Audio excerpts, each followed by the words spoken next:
Et salut tout le monde, j'espère que vous allez bien. Avant de commencer cette vidéo, je tenais à vous rappeler que j'ai lancé un nouveau jeu concours qui va durer jusqu'au 10 septembre. Et ce jeu concours est très simple. C'est un jeu où vous n'avez juste à inviter vos amis sur notre Discord. Pendant un mois, vous pourrez inviter un maximum de vos amis et les 3 personnes qui inviteront le plus de personnes se verront distribuer les récompenses. Tous les lots sont donc pour les gagnants réciproquement 200 $, 100 $ et 50 $ à gagner en USDT. Pour le bien de ce concours, je vérifie évidemment les comptes invités, donc j'ai de quoi vérifier les faux comptes, les comptes bots, les doubles comptes, etc. Donc qui seront bannis immédiatement en cas de triche. Et c'est tout. Donc pour inviter un ami, je vous donne la manipulation également dans le Discord qui est très très simple. Donc n'hésitez pas à rejoindre le Discord si ce n'est pas fait. Et si vous souhaitez participer également à ce concours, vous le pouvez. Donc vous êtes les bienvenus. On se retrouve donc pour cette nouvelle vidéo. Donc on va parler un peu de Bitcoin aujourd'hui. Où on s'était arrêté hier. Donc j'avais parlé que j'envisageais que le scénario était qu'on allait continuer cette Emma Sandwich sur Bitcoin. On s'était arrêté hier avant 15 h, donc sur cette bougie-là qui commençait. Et mon scénario était que justement on allait continuer à rester bloqué dans cette Emma Sandwich jusqu'à avoir une résolution. Et mon intuition ne s'est pas trompée, c'est ce qu'on a fait. On a eu quand même ce support sur la moyenne mobile. Et on est venu quand même retester l'autre moyenne mobile en guise de résistance. On est resté un peu bloqué dessus. On voit que le marché a tenté de faire une résolution à la hausse ici, mais qui a été rapidement éteinte par les vendeurs. Donc on a collé cette énorme mèche ici, et la bougie derrière en fin de session a complètement chuté, donc formant du coup ce corps de bougie rouge. Donc cette bougie avait été un énorme indice hier quant à la résolution de cette Emma Sandwich. Donc un énorme trap ici des acheteurs. On repart à la baisse derrière. C'était quand même très envisageable que la bougie suivante allait casser du coup cette sorte de consolidation là, de contraction à la baisse. Et du coup, le fait d'avoir cette résolution à la baisse, ça provoque quoi? Ça provoque que déjà le sentiment ici sur le 1 heure, sur les moyennes mobiles redevient baissier, puisqu'on a ce cross ici baissier. Et de plus, ça signifie que on va avoir des petites étapes compliquées pour Bitcoin, pour les acheteurs, puisque ces moyennes mobiles vont maintenant faire gage de résistance. Et du coup, ça fait des choses à devoir casser pour après essayer de repartir à la hausse sur le 1 heure. Et on voit qu'actuellement, le marché est venu chercher 2 fois cette moyenne mobile ici, qui fait foi donc de résistance. On voit que le marché a pas mal de difficultés à essayer de repartir à la hausse. Et du coup, ça fait un peu peur puisque on a quand même un sacré V-top ici. Et en tout cas, pour ma part, je ne m'attendais pas à ce que Bitcoin chute aussi vite, aussi rapidement, sans trop consolider. Et de ce que je vois actuellement, c'est que Bitcoin est même en train de montrer de la consolidation, mais pour de la continuation de tendance baissière. Donc moi, là, actuellement, ce que je vois, c'est qu'on est quand même dans une localisation qui était très, très, très intéressante pour les vendeurs. Donc, c'était logique de voir des vendeurs commencer à se réveiller ici et être intéressés pour vendre du Bitcoin. On avait donc cette reload zone ici. On avait également l'AB est égal CD qu'on avait vu. En reprenant ce niveau-là, tac, tac, donc en reprenant bien le high ici, je vais enlever l'extension pour ensuite reprojeter le CD depuis cette consolidation, où on avait donc l'objectif ici quasiment sur les 121 000 $. Et on voit que on s'est arrêté pile sur cette PRZ aussi également avec la reload zone. Donc c'était une énorme zone ici de retournement, donc ça fait assez sens de voir le marché se retourner sur ces niveaux. Et là actuellement, ce qu'on a sur le 1 heure, donc je vais effacer ceci, tac, on a quand même une très grosse consolidation qu'on peut remarquer davantage sur du lower time frame. Sur le 1 heure, peut-être que tout le monde ne le voit pas comme je le vois, mais du coup on peut se baser sur ce mouvement par exemple pour se projeter en fait sur l'AB est égal CD. Donc moi si j'étais un trader, si je tradais encore ce setup, je me baserais tout simplement sur ce mouvement, puisque cette consolidation vient chercher les 0,33. Je pourrais me projeter peut-être sur le mouvement en entier, mais on ne vient pas du tout chercher les 0,33. Donc setup AB est égal CD, donc R2D2. Moi je veux que ce niveau soit au minimum cherché pour valider la prochaine consolidation. Là ce n'est pas le cas, donc le setup ici n'est pas tradable. Mais pour se projeter, en tout cas pour une projection de prix en AB est égal CD, pour de l'analyse, on peut effectivement donc se projeter avec ce mouvement-là. Donc ce sera un mouvement que je vais garder plutôt dessiné comme ça par le trait. Pourquoi? Parce qu'au moins ça m'évite de trop encombrer ma charte. Donc basé sur cette consolidation, déjà on pourrait avoir un objectif d'AB est égal CD par rapport à ce mouvement qui nous ramène déjà vers les 115 000 $. Et ensuite en termes de setup tradable, ça va se jouer en fait sur cette consolidation ici, sur ce mouvement. Donc on voit qu'on est venu chercher les 0,33, on a une très belle consolidation derrière. On a un low ici actuellement, on a deux lows, deux highs pardon, et peut-être potentiellement 3 puisqu'on fait un high ici, un deuxième ici. On voit qu'on a un petit M qui se confirme. Le marché revient chercher pour faire un troisième high. Et là, ce qui va être intéressant de surveiller, c'est est-ce qu'on fait un plus gros high que le deuxième, auquel cas, ça sera du coup, ça ne sera plus le deuxième high ici, mais ce sera celui-ci qui sera devenu le deuxième high. Ou s'il n'a pas fait de plus haut, ce sera le troisième high. Et dans ce cas-là, le setup va être en fait totalement valide puisqu'on cherche 3 highs. Donc là, on a ici 119 153 $. Et ici, on a 119 153 $. On est vraiment au même poids, au même centime près. Donc ça signifie quoi? Ça signifie que pour moi, en fait, même si on est égaux en termes de high ici, on a quand même le deuxième high ici, le troisième. Donc pour moi, c'est un setup qui est déjà jouable, qui est déjà tradable. Donc à partir de là, je vais tout simplement pouvoir tracer ce qui va me permettre de jouer le setup. Et dans ce cas-là, moi, je cherche ici, donc j'ai les 3 highs, j'ai de la structure. Là, ce niveau s'aligne parfaitement avec les 0,25, avec ces corps de bougie ici. Donc pour moi, pour jouer ce trade, vous connaissez donc le R2D2. Le R2D2, c'est les 0,25, c'est mon niveau d'entrée. Donc le plus haut high ici, ce sera forcément le stop loss. Ensuite, les 0,55 déplacés stop en BE. Ok, j'ai eu peur j'ai cru qu'il allait pas se mettre. Ici, les 0,66, c'est déplacé stop en trailing. Donc le trailing stop, c'est quoi? C'est tout simplement un stop suiveur. Donc le stop suiveur, c'est un stop qui va suivre le cours du prix. Donc il existe les stop trailing, on va dire traditionnels, c'est des stop trading qui vont se baser par rapport à un pourcentage par rapport au prix actuel. C'est-à-dire que si le prix, on va dire que là j'ai un stop, on va dire que là actuellement sur Bitcoin j'ai un stop trading à 5%. C'est-à-dire que le stop va se placer 5% au-dessus du plus bas de cette bougie actuelle. Et à chaque fois que le prix va descendre, et bah ça va bouger en fait. Donc en fait ça va s'update, ça va prendre toujours 5% du plus bas qu'on va créer, donc ça va faire un stop qui va suivre. Et tant qu'on ne refait pas de nouveau plus bas, ce stop va rester fixe à un certain prix, donc 5% au-dessus.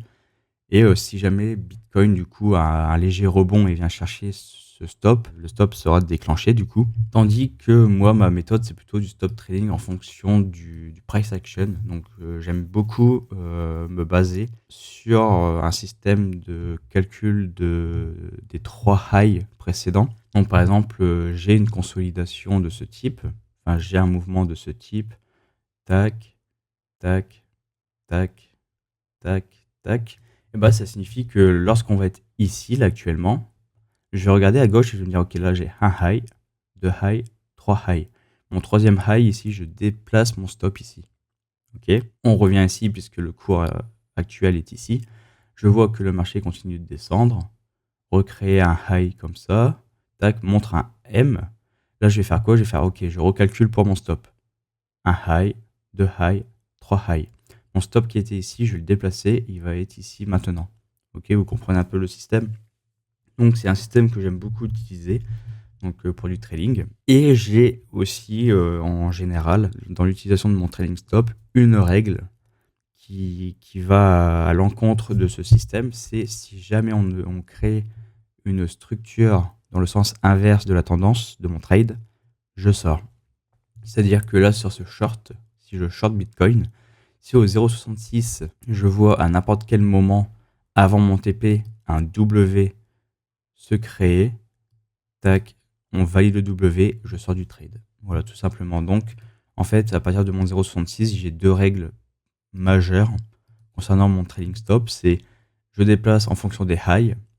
Par contre, à partir du moment où je vois un W se créer et se confirmer, je sors, tout simplement. Donc, c'était les règles que j'utilisais quand je tradais le R2D2 en day trading. Donc, pour ceux qui vont me poser la question pourquoi je ne le trade plus, c'est tout simplement parce que je ne fais plus de day trading. J'ai plus beaucoup le temps en ce moment de pouvoir passer autant de temps devant les charts. Donc, c'est pour ça que même sur le Discord, vous me voyez plutôt sur du trading long terme.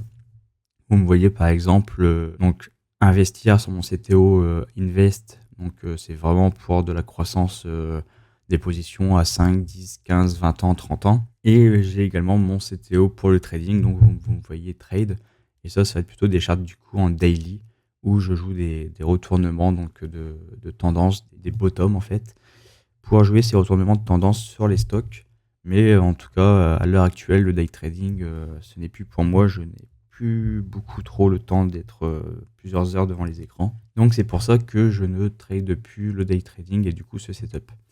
Et du coup, forcément, ce que vous allez avoir ici en 1, c'est tout simplement le target de la BT égale CD. Donc voilà pour cette petite aparté concernant ma façon de trader la BT égale CD. Donc là, actuellement, on a quand même un scénario où Bitcoin est en train de lâcher du lest un petit peu. On est sur une consolidation qui laisse présager tout de même une continuation de tendance baissière. Mais en tout cas, les bulls, les acheteurs ne vont pas se laisser faire aussi facilement, je pense, puisqu'on a toujours ce niveau ici, c'est le midpoint du channel haussier dans lequel évolue Bitcoin.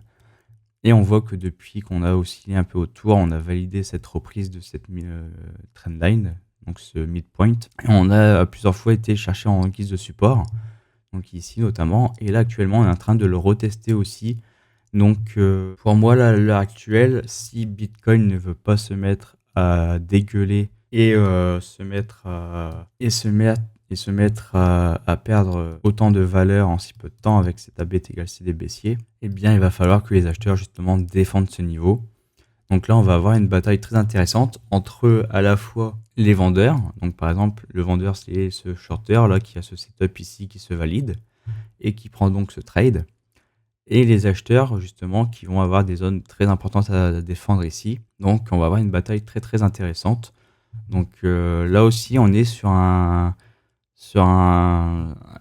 exemple de trade qui montre à quel point il est très important d'être résilient et d'être très discipliné quand un setup se montre. En tant que trader, lorsqu'on trade de nos setups, ce sont des setups qu'on a avant tout testé, travaillé, élaboré et dont les statistiques nous plaisent amplement. C'est pour cela qu'on les trade avec de l'argent réel.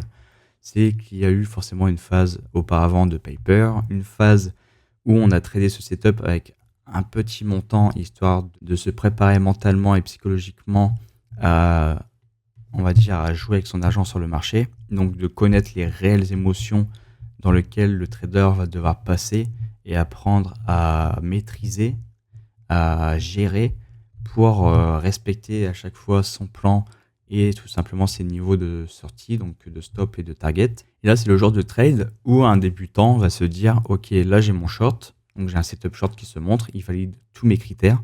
En tant que trader professionnel, je dois cliquer et shorter. » Mais moi, par contre, le problème, c'est que je suis encore un peu débutant.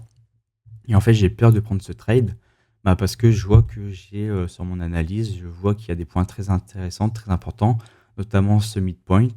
Et en fait, je me dis que Bitcoin, moi, j'y crois à long terme, j'y crois.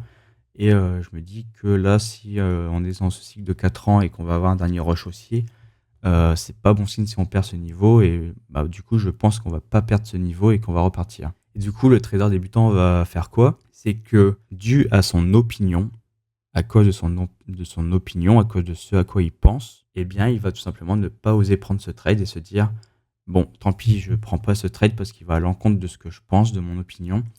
Et puis on verra ce qui se passe. Et c'est là que, surtout ça, la différence du coup entre un trader professionnel et un trader débutant, c'est que le débutant va donner de l'importance, et je dis bien de l'importance à ce qu'il pense, à ses opinions. Tandis que le trader professionnel, lui, va s'en foutre complètement de ses opinions. se fout complètement de se dire le marché peut monter, le marché peut descendre, le marché peut stagner. Lui, il s'en fout de tout ça. En fait, il s'en fout de l'analyse de chart. Lui, ce qui compte, c'est trader. Et trader, c'est quoi? C'est tout simplement respecter ses setups qui se montrent. Quand son setup se montre, il agit. Il place ses niveaux au préalable, comme il doit l'avoir déjà travaillé. Donc, il connaît son niveau de sortie, il connaît son stop, il connaît son target. Et il sait exactement ce qu'il doit faire pendant l'entre-deux. Donc, pendant que le marché navigue entre son stop et son target, il sait exactement ce qu'il doit faire.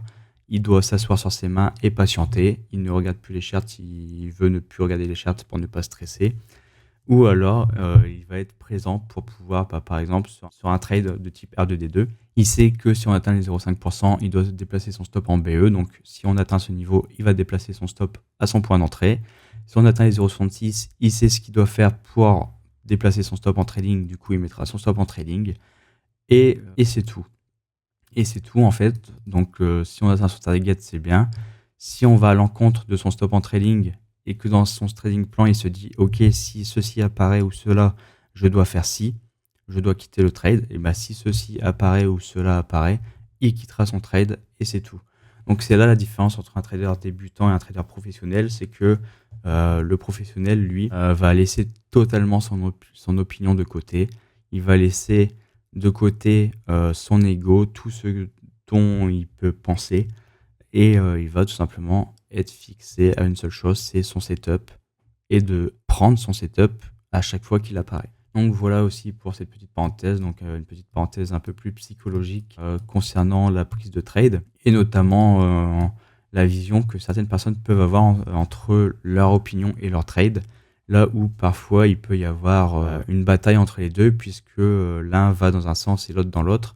Et dans ce cas-là, on peut retrouver des traders débutants complètement perdus, se disant putain, j'aimerais bien prendre ce trade, mais je pense que je pense ceci, je pense cela, à long terme ceci, à court terme cela. Et dans ce cas-là, c'est vraiment la recette parfaite pour complètement échouer et rater tout simplement un potentiel trade qui aurait pu être gagnant ou perdant. Là où tout ce qui compte, c'est tout simplement le processus. Donc le processus de prendre son trade, etc.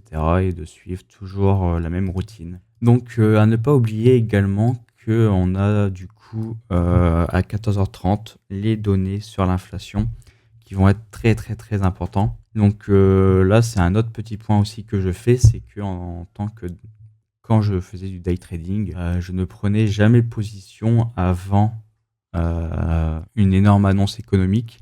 Donc certains peuvent le faire. Je le faisais je le faisais lors de mes tout débuts en day trading. Pourquoi? En fait, moi, j'avais une vision autre que ce que les gens pensaient. C'est qu'au contraire, moi, par exemple, sur ce trade, je pouvais le prendre et je me disais, comme ça, si jamais l'annonce éco va dans mon sens, bah en fait, ça va pouvoir créer une énorme volatilité dans mon sens et on va pouvoir atteindre plus facilement mon target. Sauf que du coup, c'est à double tranchant.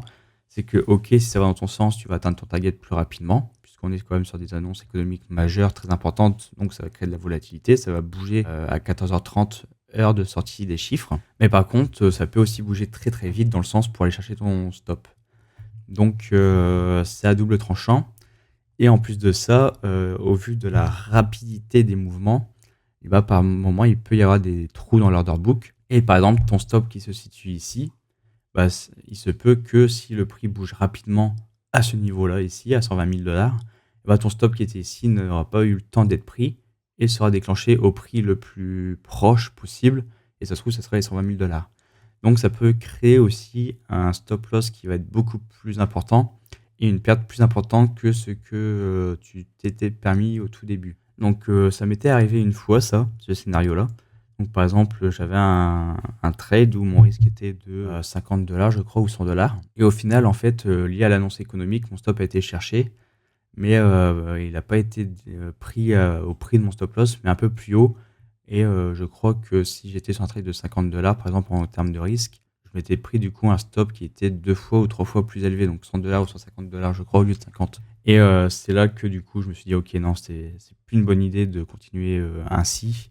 Et je vais préférer tout simplement ne plus trade avant les annonces éco avant les gros chiffres. Et je vais tout simplement attendre que ces gros chiffres arrivent, que le calme reprenne place dans le marché, et ensuite je traderai mon setup, mais prendre position avant une annonce économique, plus jamais. Donc voilà pour ce petit point. Donc on a pour l'instant le setup qui évolue plutôt bien. Là on voit que ça bataille maintenant sur ce midpoint qui va être important à défendre pour les acheteurs. Mais on verra du coup si les vendeurs auront raison ici. Mais en tout cas on a une belle consolidation à la baisse.